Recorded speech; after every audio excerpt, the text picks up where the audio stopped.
Deocamdată dau plătit, da. Este momentul să... Sebi. Ceva? Hai, mami. Hai, și cu cealaltă mânuță, cu amândouă, mami. Sebi.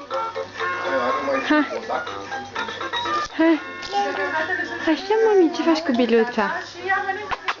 Ce faci tu cu biluța? Au, au, au! Au, au, au! Ce-a scăpat biluța, mami, uite, iau. Uite biluța. Cu amândouă mânuțele, mami, și cu stânga și cu dreapta, da? Uite. Bravo! Mami, e cam mare, eu nu cred că încape în gură. De ce zici, încape? Au, cade. Hai, ia-o, uite, hai că-ți iau asta de aici. Hai, ia-o tu acum. Hai, mami, hai. Lasă pe asta, uite, nu ne mai uităm acum la ea.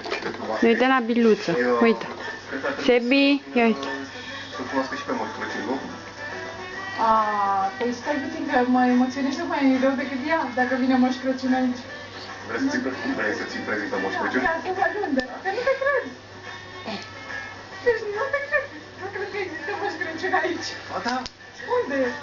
Ține microfonul, dă-mi copilul, da? Facem schimb. Da? Ia, faci și dă-mi copilașul înapoi. Uite așa. Să duci. Faci o șmecherie. O faci de așa, de așa. Ia-te microfonul. Deci trebuie să-l ții culcat, că nu ajunge la fel și plânge. Deși are doar 3 luni, Maia Ileana s-ar fi bucurat la vederea unui moș. Viorelis nu a fost de acord. Și că e Moș Crăciun aici. Ea nu știu unde. Bubu.